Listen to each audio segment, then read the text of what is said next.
Hello friends, welcome back to my channel. So today we are going to start compound interest. Compound interest काफ़ी important topic है. So let's see what is compound interest. Compound interest होता क्या है सबसे पहले let's see. It is the interest calculated on the principal and the interest accumulated over the previous period. अब एक बार फिर क्या होता है, इंटरेस्ट पहले वाले प्रिंसिपल का और जो प्रीवियस पीरियड्स हैं उन सब के इंक्लूड करके हम कैलकुलेट करते हैं इस चीज़ को. Next come general formula. देखिए general formula A equal to P 1+r/100 raise to power n. तो यहाँ पे आप देखोगे A refers to amount, P refers to principal, R refers to rate और जो n है वो टाइम पीरियड होता है इन ईयर्स. ध्यान रखना it is time period in years और 100 आपके पास सेम रहेगा. लास्ट पे ये कंपाउंड इंटरेस्ट जो निकालना होगा, जो अमाउंट आएगा उसमें से हम प्रिंसिपल को माइनस कर देंगे and will get the answer. मैं आपको इसे एक केस बेस्ड क्वेश्चन मीन्स कि मैं आपको स्टेप बाय स्टेप डिफरेंट बोलूँगा, केस बेस्ड क्वेश्चन करवाऊँगा. मतलब कि मैं आपको केस 1, केस 2, केस 3, जिससे जितने भी टफेस्ट क्वेश्चन होंगे, जितने भी टफ क्वेश्चन होंगे आप उसे इजी सॉल्व करोगे यूजिंग द केस. बस आपको पेपर में क्या याद रखना है कि केस नंबर 1 से बिलोंग करता है क्वेश्चन. अब solve with the that method. Okay, let's start with the case number 1. So case 1 says to find the compound interest and amount when interest is compounded annually. देखो आपको ये जो first part है इसमें आप एक चीज़ ध्यान दोगे, इसमें लिखा है कंपाउंडेड एनुअली, मतलब ये हम ईयरली निकाल रहे हैं इस चीज़ को. तो इसमें जो आपका जर्नल फॉर्मूला था आप देखोगे उससे एग्जैक्टली मैच करता है, कोई डिफरेंस कुछ नहीं होता. ये केस 1 है जब बोला गया है it is compounded annually. So let's see one question, एक एग्जाम्पल लेते हैं हम इसका. Find amount and compound interest CI when principal आपके पास गिवन है 7000, रेट कितना गिवन है 20% और जो आपको दे रखा है time that is 2 years. Clear है, ये लिखा हुआ इट इज़ कंपाउंडेड एनुअली. नहीं भी गिवन है तो आप समझो कंपाउंडेड एनुअली. तो हम कैसे करेंगे, वी नो, ठीक है, ये सब मेंशन करना होगा आप इस चीज़ को, पहले सब लिख लोगे ब्लू पेन से. मतलब कि क्या आ जाएगा, amount equal to principal 1+r/100 raise to power n. यहाँ पे आप देखोगे प्रिंसिपल कितना है आपके पास, बताओ, डेट इज 7000. 1 आर कितना है आपके पास 20% पर एनम है, ध्यान रखना it is given per annum, ठीक है. ये अपॉन 100, एक कट जाएगा तो यहाँ क्या आ जाएगा 1/5 आ जाएगा. और एन कितना टाइम पीरियड कितना गिवन, इट इज़ 2 years. तो यहाँ के लिख दोगे 2, ईयरली बोला है इसलिए मैं 2 लिखूँगा. देखो ध्यान रखना इस चीज़ को. नेक्स्ट यहाँ पे था 7000, यहाँ 1/5 होल स्क्वायर. क्लियर है. अब इसको अंदर में सॉल्व कर लूँगा. 7000 एलसी लूँगा तो क्या आ जाएगा 5 + 1/5 का स्क्वायर. 7000 multiply 6/5 into 6/5. क्यों करा, क्योंकि यहाँ पे स्क्वायर था, ठीक है. जब आप कट करोगे you will get the answer 10080. अब आपको निकालना है सी आई का फॉर्मूला क्या होता है, अमाउंट माइनस प्रिंसिपल. आपका अमाउंट कितना है 10080. अब प्रिंसिपल कितना था 7000, ठीक है. अब माइनस कर दोगे 10,080 में से तो आपके पास आ जाएगा 3080. तो आपका compound interest would be 3080 rupees. ये तरीका था जब आपको बोला गया इट इज़ कंपाउंडेड एनुअली. जब बोला गया है कंपाउंडेड एनुअल, एक बेसिक चीज़ ध्यान रखना, यहाँ पे स्क्वायर है इसलिए मैंने इसे 2 बार लिखा है. चीज़ ध्यान रखना, अगर सिंगल होगा तो सिंगल रखोगे, ट्रिपल है तो आप 3 बार लिखोगे. इस चीज़ पे ध्यान रखना. Now let's move to the case number 2. पहला केस था compounded annually. So next is case number 2. Case number 2 is to find the compound interest when interest is compounded annually but rates are different for each year.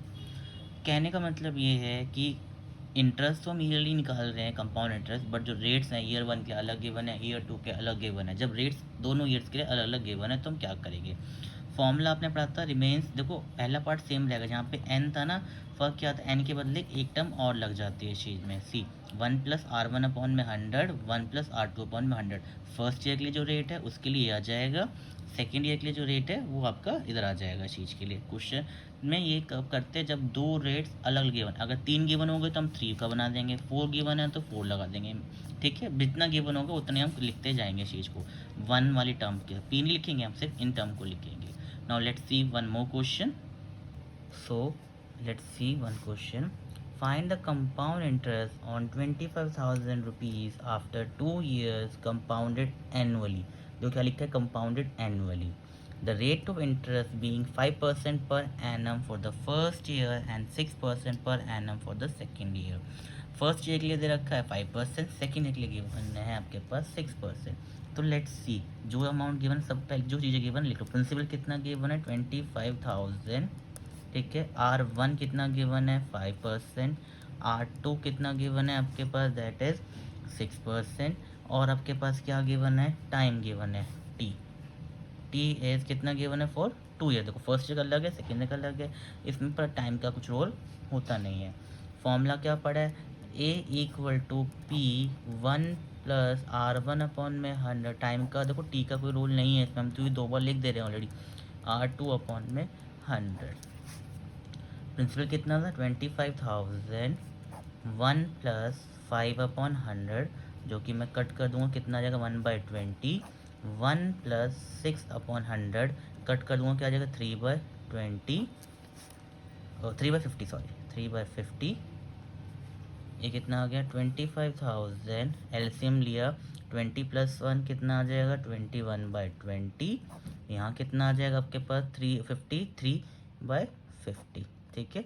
अब cutting कर दोगे, इस zero से ये zero cut जाएगा, इस zero से ये जीरो कट जाएगा, और कुछ है नहीं, डायरेक्टली मल्टीप्लाई कर दोगे, यू विल गेट 27825। ये क्या है आपका अमाउंट आया। और कंपाउंड इंटरेस्ट कैसे होता है, आप अमाउंट में से 27825 में से प्रिंसिपल जो कि था 25,000 उसको माइनस कर दोगे, will get that is 2825।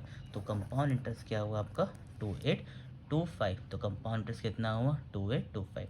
Again मैं बता देता हूँ वहाँ पे, बस आपको दिमाग क्या लगाना था इसमें टाइम का कुछ रोल नहीं है।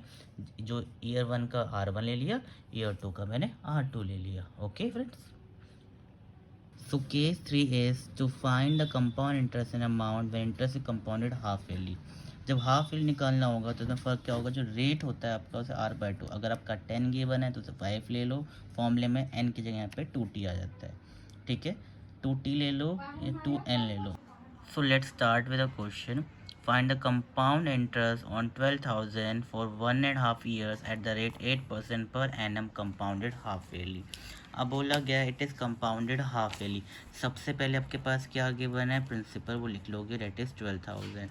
रेट आपका कितना गिवन है 8%, बट हाफ ईयरली बोला है तो क्या हो जाएगा 4% हो जाएगा। क्लियर है इस चीज़ का। इसके बाद आपका फॉर्मूला आएगा amount equal to principal 1 plus R/100 bracket में 2n या 2t।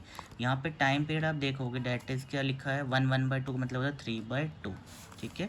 तो अब क्या हो जाएगा आपके पास, देखो प्रिंसिपल कितना है आपके पास 12,000, रेट कितना आ गया 4/100, और 2n कितना है आपके पास 3/2। तो 2 से 2 कट गया तो आपके पास आ गया 3। ये आ गया 12,000। अब एलसीएम ले लोगे इससे आ जाएगा 2/50 आ जाएगा आपके पास। 2/50 से हम कट कर देंगे 1/25 आ जाएगा। तो एलसीएम मैंने लिया तो इट वुड बी 26/25, और ये 3 है, ठीक है। तो अमाउंट कितना आ जाएगा 12,000 मल्टीप्लाइड बाय 26/25, 26/25 एंड 26/25। सॉल्व करने के बाद आपके पास अमाउंट आ जाएगा 13498, ठीक है। अप्रॉक्सीमेटली आएगा, पॉइंट में आएगा, मैं इसे एग्जैक्ट नहीं रहा, ठीक है।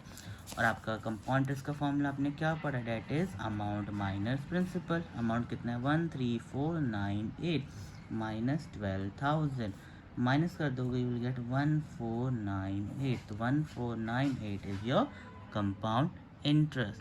क्लियर है इस चीज़ के बारे में। आपके क्या करना था, बस ट्रिक क्या थी इसमें, जो R था वो पहले ही मैंने उसको हाफ कर दिया, 8 गिवन था तो 4 है, और बाकी सब एज इट इज़ रहता है फॉर्मूले हिसाब से। बस यहाँ पे 2n आ जाता है, 2n बोल लो 2t बोल लो, it's remain the same. So friends